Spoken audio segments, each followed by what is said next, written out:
Okay, cool. Hi everyone, Eva here from Blooming Meats Kitchen with Dr. Sasha Houseman. Hi everybody. So first of all, we have been doing these Facebook Lives every Monday. And my intention is to bring the best experts from the Boulder and Denver community to answer some questions about paleo, about nutrition, about healing disease, and autoimmunity, which is a very, very interesting topic. So today, that's what we're talking about, autoimmunity. Yes, we are. So that's a start. So Sasha, I really want to find out a little bit about your story. What is your story? How did you get to paleo for healing autoimmunity? How did you begin with this? Absolutely. So I've always struggled with health issues my entire life. I had always had different health concerns. I had anxiety. I had struggled with OCD. I had different things going on, and I didn't really understand what was happening with myself. And growing up, I just didn't have the answers. Nutrition was never something that was really addressed with me. And so I wanted to basically take my weakness and make it my strength through my education. And so I ended up doing my undergraduate degree in psychology and my master's and my doctorate degree in clinical nutrition so that I could help people with some of these mental conditions help manage their disease in the most natural way possible, because I think that's the best way to do it if you're actually healing the root cause of the condition versus just covering up the symptoms. And that's the way I really like to practice. And so I personally have PCOS, and so because of that, my estrogen levels are really high, and because of that, I always had autoimmunity in my gut. Never really knew exactly what was going on until I finally did some testing on myself and got that education that I needed to be able to help myself and therefore help others. Yeah, and you mentioned you have Crohn's too, right? Yeah, Crohn's or generalized autoimmunity of my gut. I'm not exactly sure what the diagnosis is because I've never gone to a primary care practitioner. I've just always healed myself. But yes, generalized autoimmunity of some sort going on. That's really cool. You know, I'm curious because some people just don't know what autoimmune is and how it works. Yeah. Would you mind giving me a little bit of background on how autoimmune happens? Yeah, absolutely. So basically, autoimmune disease is where your body normally is naturally supposed to fight off invaders. And what can happen with autoimmune disease is that that body might become accidentally a little bit confused and start to attack normal, healthy cells. And so autoimmunity in general happens the same way. Where it happens in the body is where we get different names of different autoimmune diseases. So, for example, autoimmunity of the thyroid could be Hashimoto's or Graves', versus autoimmunity in the gut could be something like ulcerative colitis or Crohn's. So the manner in which it attacks the body is the same way, but where it attacks in the body is what gives it the different names for the different conditions. Can I ask some super dumb questions? Yes. So it's Parkinson's, Alzheimer's, is that autoimmunity too? It can be. Okay. It can. Well, so there's a lot of different root causes of conditions, and so that's what we can talk about a little bit next is what are the root causes of autoimmunity? So we might have different things that come into play, and a lot of these conditions actually interplay with one another. And sorry, my phone rang. Here we go. So figuring out what the root cause of your autoimmunity is super important. Yeah. So, for example, some things that we know may trigger autoimmune conditions are things like exposure to environmental toxins like mold, heavy metals, things of that nature.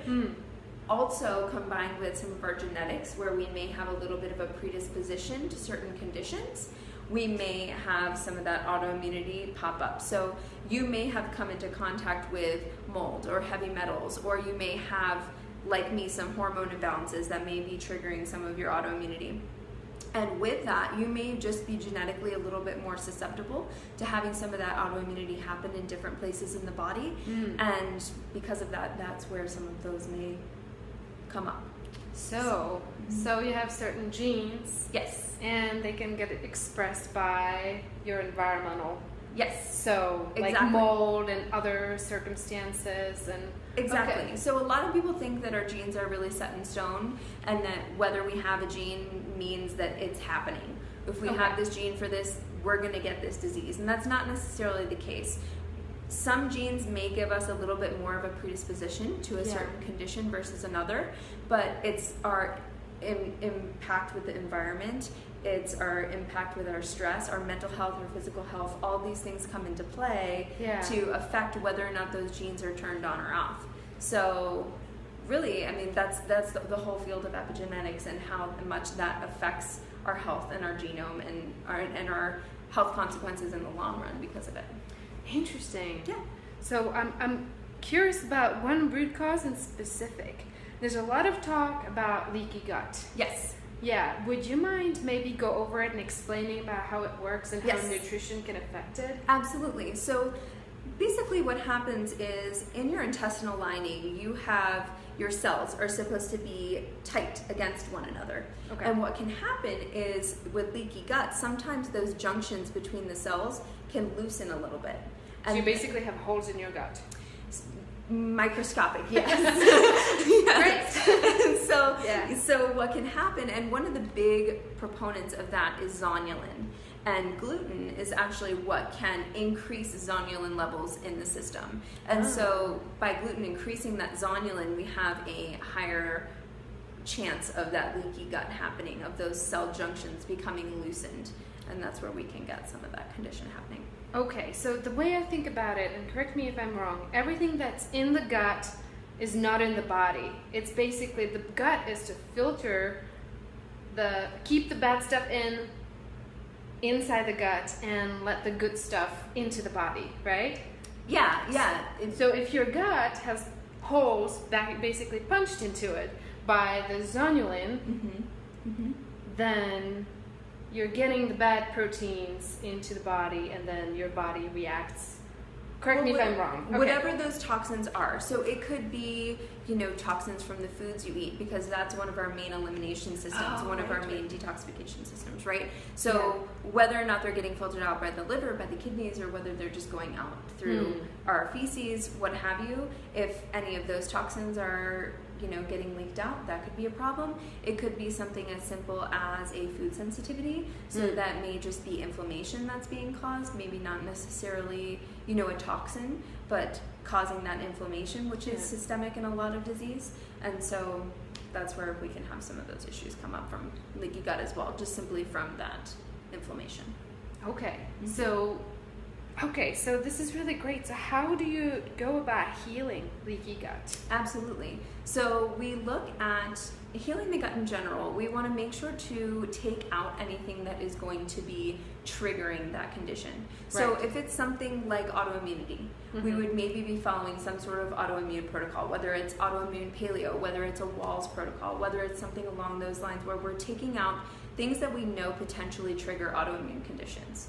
So whether it's grains, whether it's dairy, whether it's eggs, whether it's nightshades, taking into account all of these things that we know can trigger that autoimmunity and allow the gut to heal, because we're not sending it those signals to cause that inflammation anymore. We're not giving it the things that we know are going to irritate and damage the gut lining. So we're taking out the things that are damaging it. Okay. And then we're going to add in things that we know can heal it. So whether it's, whether it's supplements, something like L-glutamine that we can help to tighten those loose junctions again, or adding in some of those supplements that are anti-inflammatory. Some of these things where we can make sure to have foods that are going to help with that anti-inflammatory process as well. Yes, so a lot of healing foods would be things basically, for most people with autoimmunity, is going to be something like paleo long-term. Unless we have certain genetic things that come into play. In general, we're going to have something like paleo long-term. An autoimmune paleo protocol would be something that we would do short-term. And then that would be the more long-term health protocol. And I think that's one of the main things I like to make sure to point out for people, is that when you have an autoimmune condition, it doesn't necessarily mean that you have to cut out all those foods forever, because there are some things, like you were talking about earlier with tomatoes. We were discussing all the health benefits of tomatoes, and it's not like those things are bad. It's not like tomatoes are bad. There's a lot of health benefits to them. In the short term, maybe cutting some of those things out to take out anything that could be a potential issue, and then slowly adding those back in once we've had a chance to add some of the good things in, we've taken out the bad, and we can slowly add some of those things back in so that they don't react negatively in the system anymore. Right. What about like bone broths and fermented foods and things like that? Will they help? Absolutely. Bone broth is really nourishing. It's really nutrient dense. Nutrient density is going to be one of the biggest key factors here. I mean, with any diet, we want to make sure that we're focusing on nutrient density, but especially when you have this, your gut is where you digest all your food and where you take in all your nutrients. So if we've had damage to the gut lining, then we're not absorbing enough nutrients from our food. So making sure that we're having a really nutrient dense diet so that your body has everything that it needs to heal itself is critical. So nutrient density is going to be a big part. So having something like the bone broth that's going to be really easy and nutrient dense and is really easily digestible and absorbed is really great. Unless you have some type of histamine condition, which we may not have to worry about, bone broth's a really great option. And then the second thing you asked about was probiotic foods, right? Fermented foods. Yeah, I'm just really curious about that. I just wanted to make sure I remembered correctly. So basically your gut is also home to a lot of beneficial bacteria, and whether or not that beneficial bacteria should be much higher in level than your potentially pathogenic bacteria.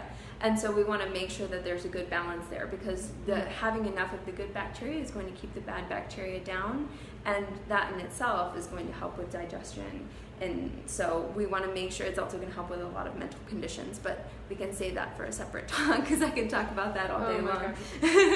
So making sure that, yes, a lot of those fermented foods and really high beneficial bacteria containing products, so things like probiotics and fermented yogurts or things like that, if you can handle it, are really beneficial.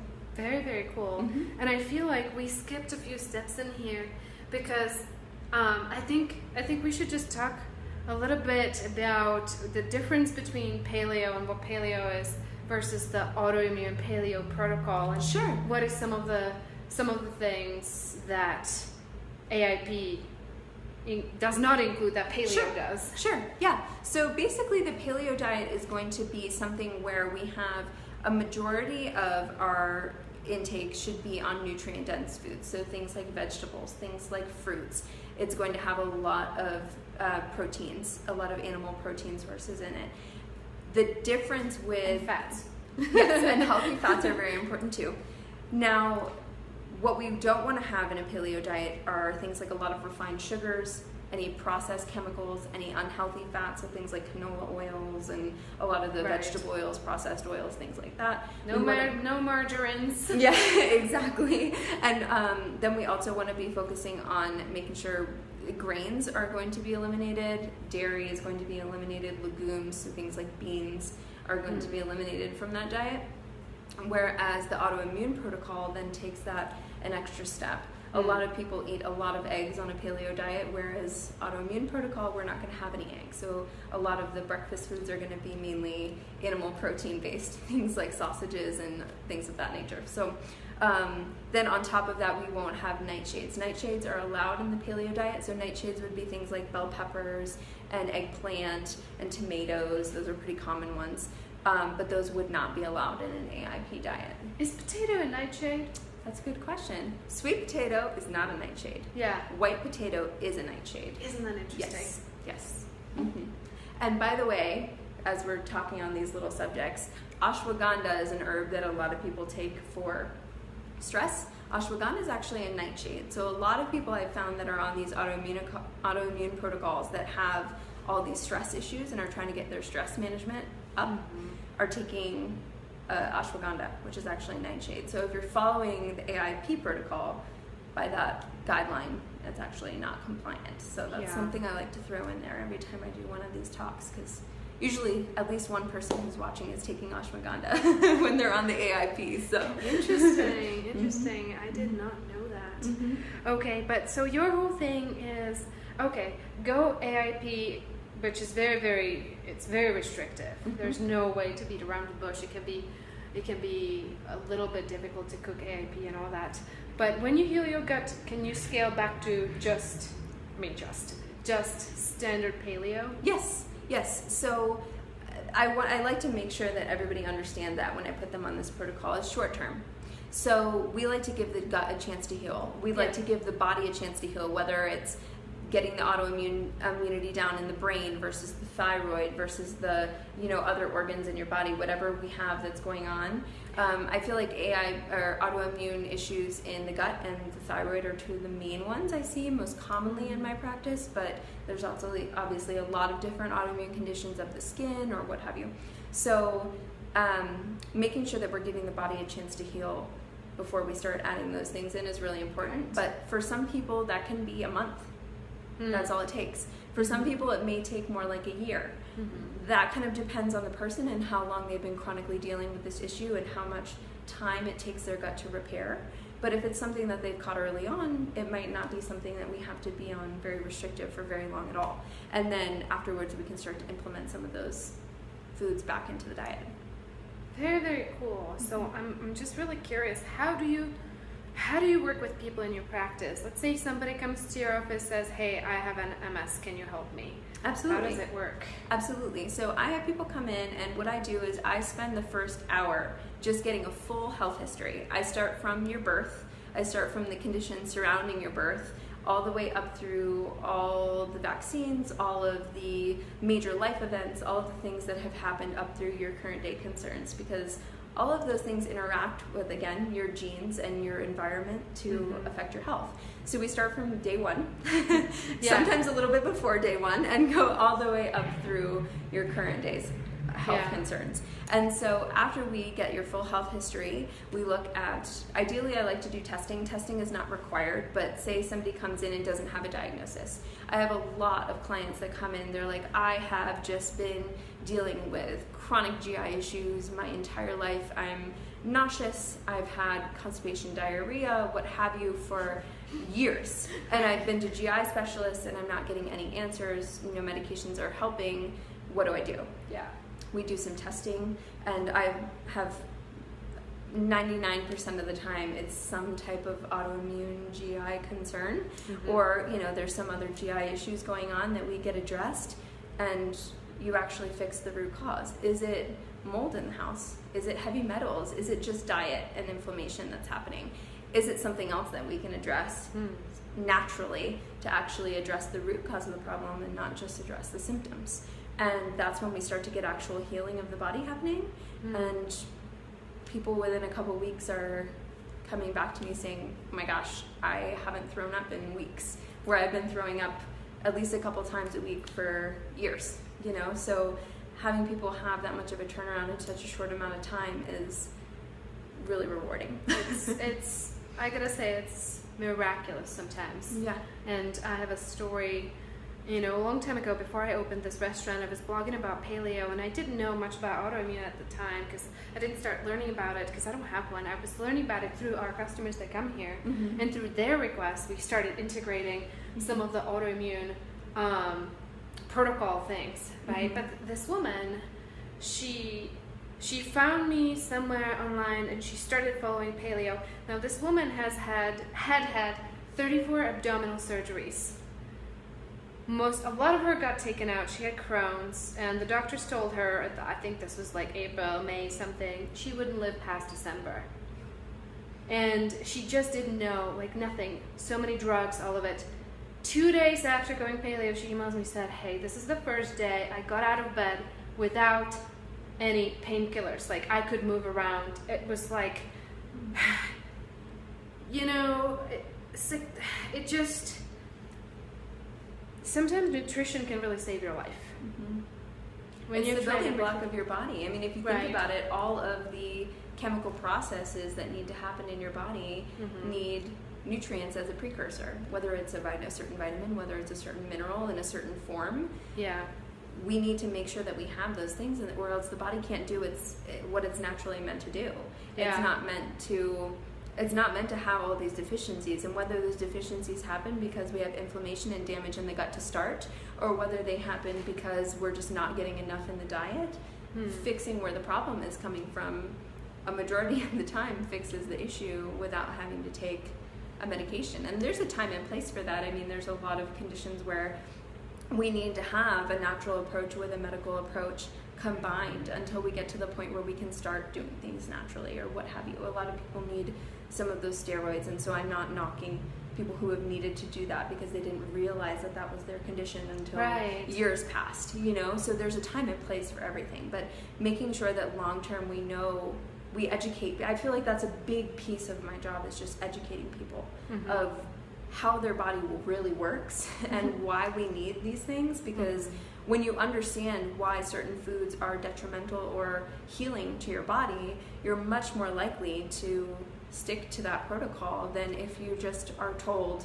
I have to take this supplement or I have to follow this protocol. Well, okay, well, I really want that cake, you know? How do you have your cake and eat it too? How do you make those things that you love? How do you have your comfort foods and still have them be healing for you?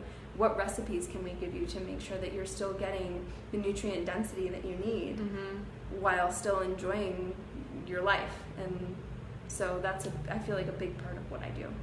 That's amazing. Okay, so for anybody who wants to work with Sasha, you guys, because she's awesome and she will help you with autoimmune, where's your office located and how do they get in touch with you? My office is located in North Boulder, off of Yarmouth and 14th Street. We also have a second location in Lafayette that just opened off of 95th and Arapahoe. Yeah. So we have 2 separate locations. And do people get to see you in person in both of those? Okay, wow. Yep, great. And every appointment is going to be with me. And so you can contact me by email at drsasha@flatironsIntegrative.com, or you can call me on my direct office line, is 720-310-5373. Yeah, we're going to make sure to post, when we post this video recording, if you could post it on the video so people can contact you. Sure. Very, very cool. Is there anything that we haven't talked about? Any interesting stories from the people we have seen over the years that you wanted to share, maybe? I could talk about that for hours. I think the main, going back to ways to contact me, my website is www.flatironsIntegrative.com. And so if people want to look at my website and see what some of my other specialties are, or things that may be connected to autoimmune conditions, that's all on my website. There's a really good educational piece on there. If people just want to learn more about certain conditions, that's all on my website as well. I do have one more. Oh, so sorry. I do have one more question. So last week we did a Facebook Live with Mary Kay Irving, who's absolutely amazing, about keto. Yes. So I was just curious, how does that tie into autoimmune? Do you recommend keto for people with autoimmune disease? I feel like I've gotten better response in general just from an AIP protocol or doing something like walls, like we were talking about before. There are certain conditions where I feel like if it's more neurologically based, like epilepsy or something like that, where a ketogenic diet, me personally, I found being more effective versus some of these other protocols. The one thing that you need to keep into mind with an autoimmune protocol or even something like paleo is I always recommend some sort of genetic testing and some sort of cardiovascular testing to make sure your body processes fats the correct way. And if we have any issues where we're having issues processing fats, we figure out what those are. Are we going to have any cardiovascular risks from this in the long run? And if we don't, then it's going to be really therapeutic for you. And I don't see that very often, but every once in a while we have to take those things into consideration. I've seen it at the restaurant. We've had a couple customers who cannot have any fat, and I'm like, how? That's the most difficult thing I could imagine. Certain fats we have to be concerned about, so making sure the proper forms of fats for that individual are appropriate. And you know, not that we shouldn't have any fats, because fats are going to be really important for body function. So good for you. Right? But making sure that for that individual we're having the right sort of fats recommended is really important. Right. So generally lots of avocado and coconut and animal fats and in general those are really healing. Every once in a while we have somebody with, you know, an APOE gene where we have to be a little bit concerned about that and focus more on the olive oils, and even though they're a little bit less they have lower heating points where we maybe just wouldn't want to use that as much as in high heat cooking, which we could talk about on another day. We could talk about fats for like 2 hours. Yep. And omega-3s and 6s and monosaturated, unsaturated. If anybody wants to have another Facebook Live about that, just let us know and we can know what maybe we'll do it like a month from now. We'll just talk about fats. Yeah. Fats are cool. Fats are really interesting. Well, Yeah. that's really cool. Okay. Yeah. I think that's all my questions I have. All right. Yeah. Thank you guys so much for having me here. I'm Yeah. glad I got to chat with you. Thank you so much for being here. And hi, Mike Lynch. And hi, Judith. Good to see you guys. Hi, Mary Kay. I didn't even say hi to all those folks. I think we saw Adam Hip too. Hi, Adam. So, you guys are in the same group, right? Yep. And Adam, Mm-hmm. hi. So, all familiar people. All right, guys. We'll see you next time, next Monday. I forget what we're talking about. I think we're talking about microbiome. That's a good topic.